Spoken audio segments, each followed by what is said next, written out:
For a large part of us, in recovery, there comes a point where you get stuck. And I'll tell you, there's always a reason why a couple or an individual is stuck in their particular process or situation. It's wide-ranging. There's lots of reasons, but today I've kind of narrowed them down to just about 5 good, strong reasons why the unfaithful spouse gets stuck or paralyzed in their recovery efforts. Now, I want to tell you there's more than 5 reasons that people get stuck.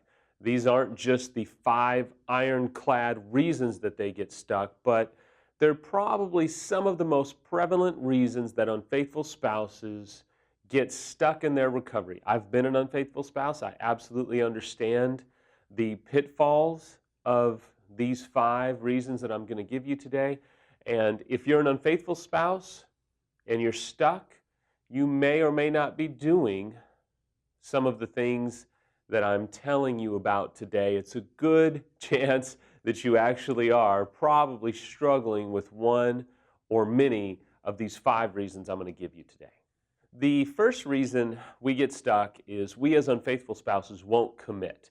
We won't commit to our spouse. We won't commit to our affair partner. We won't commit to a process. And we kind of just really dilly-dally around in the middle, kind of floating here, floating there, a little bit of this, a little bit of that, meaning a little bit of therapy, a little bit of work, a little bit of reading, but we won't commit. We won't go all in any direction, and whenever you refuse to go all in, you get stuck, and then unfortunately, you cause your betrayed spouse to oftentimes feel stuck because you just refuse to commit in any direction. Notice that I said you won't commit in any direction. Sometimes you don't have to commit to your spouse or your affair partner, but you have to commit to a process. And if you don't commit to at least the process, you remain paralyzed, you don't have a plan, and everybody else gets caught in the crosshairs. The second reason we get stuck is we remain in denial.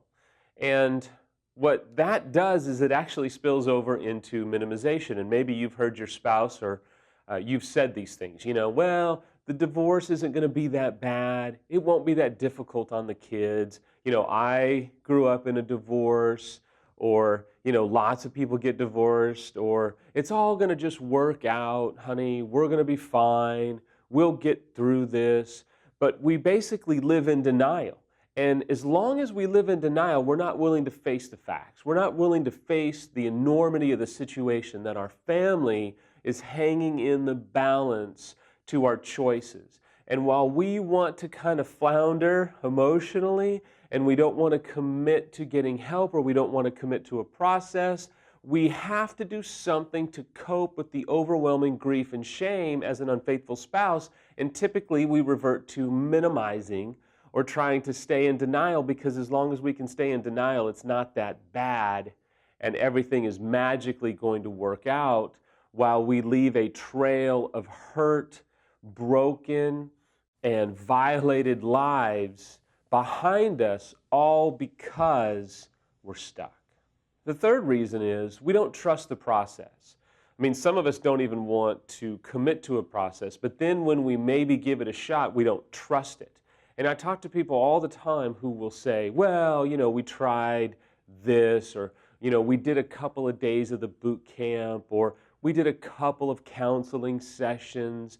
And I'm sorry, if you want to heal, this is going to take conservatively 9 months to as many as maybe almost 24 months to heal, and kind of just parlaying out a little bit of recovery work and then pulling the ripcord when you get mad isn't going to work. We as unfaithful spouses, and I was the king at this, love to take matters into our own hands, right? We can be control freaks, or we can just be, frustrated, and we get frustrated, and so now we're going to fix it, when in reality, this has to be done through a process. And that process is going to have incredible amounts of ups and downs. It's going to have great days. It's going to have excruciatingly horrible days when you just don't want to get out of bed. Yes, even as an unfaithful. That's not to minimize the pain of the betrayed. We're just talking about 5 ways the unfaithful remains paralyzed. And as long as we don't trust the process, which means we probably don't trust the people who have put the process in place, we're going to stumble. That's why I will always tell you you need expert help. I will always tell you you've got to work with someone who's an expert, who's been doing this a while, 10, 15, 30 years, has actually been through it and can guide you through a process so you're not quitting every other week or every other month. So many of you want to quit every other month because you do well and then you bottom out. But that's all part of the process when you have the right people dictating process for you in recovery. Number 4 is, and this is one of the more obvious ones, I've chosen today to use less obvious ones because anybody can say, well, they keep cheating or they keep acting out or this or that. But today, I've gone with less obvious ones. This is a little bit more of the obvious ones, which is you as an unfaithful keep dropping new amounts of information. You keep dropping new bombs on your betrayed spouse. And as long as you keep doing that, you're going to remain stuck because you can never generate positive momentum for yourself. You can never feel like you're over the hump because you keep letting out this new flood of information, which starts the clock all over for your betrayed spouse and for you, because now you've got to heal from the new amount of information. You've got to help your spouse heal from the new information. So as long as you keep dropping this new bomb every month, 6 months, 3 months, you're starting things over. You're going to remain paralyzed by your own choices and unwillingness to let it all out. Now, I will tell you, I've learned to clarify some things that I've said. You don't want to just go home and say, okay, I'm letting it all out. Here we go. No. Hold on. Find a plan. Reach out to affairrecovery.com. Reach out to me. We can help you with a plan on how to do full and total disclosure. Every successful couple in recovery that has ever gotten to the other side has gone through a painful, yes, difficult, excruciating, maybe not perfect, but has eventually gone through a proper discovery and disclosure process. If you cannot experience, and if you're an unfaithful, if you cannot provide a controlled, a systematic, full disclosure, you're going to experience roadblocks throughout almost all of your recovery. I'm sorry, it's just the cold, hard truth. I've saved one of the hardest ones for last. I've saved one of the most difficult ones that I had to walk through to be able to help you get unstuck and to break the paralysis that the unfaithful many times feels. And here's what it is. I want to do a big, long build-up, but I'm just going to give it to you. The reality is you as an unfaithful are going to have to let go of your bitterness and resentment towards your betrayed spouse. Now, if you're a betrayed spouse, you may have already thrown something at the computer or phone or screen. If you're an unfaithful spouse, you may be shocked that someone would actually talk about that, but it's the truth. We as unfaithful spouses build up a lot of bitterness and a lot of resentment towards our spouse for not doing what we think they should be doing, which then justifies in our mind our acting out. So as long as we maintain our anger and resentment and our unforgiveness towards our betrayed spouse for maybe not having enough sex, supporting us, encouraging us, all of the different things that we have put into our brains, as long as we hold this bitterness and resentment, we empower the affair, we empower the lust, we empower the perversion, we empower the addiction because it is fueled by our bitterness and our resentment towards our betrayed spouse. You see, a classic mistake I have made in my life, I still do it sometimes with Samantha, is that we want to be understood, we don't want to understand, especially as an unfaithful spouse.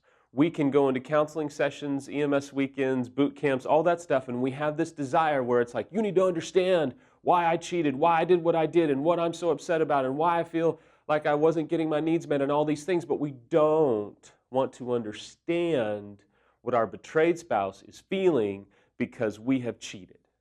And until we are willing to listen to understand, rather than listen to be understood, we're going to stay stuck. Unfaithful spouses are masters at building up a fortress of bitterness and resentment, which then justifies and minimizes our affairs. And so if you want to get unstuck today, you're going to have to be willing to forgive your spouse. You're going to have to be willing to let go of your bitterness and your anger and resentment and actually seek to understand the pain that they are in, the hurt that they are in, before you're going to be able to have them maybe understand or grab hold of the frustrations that you have been experiencing because of the perceived deficiencies within the marriage. But as long as you hold on to the bitterness, as long as you stay angry, that's going to fuel the dysfunction, which is going to prohibit you from being able to be compassionate to your betrayed spouse, which will then prohibit the entire recovery process. Today, I've just given you 5. There's more, but I think a lot of us fit into those 5. If you need help with any of those 5, reach out in the comment section. If you're watching on YouTube, reach out on YouTube. I'll do my best to get you suggestions for any resources that will help you get unstuck.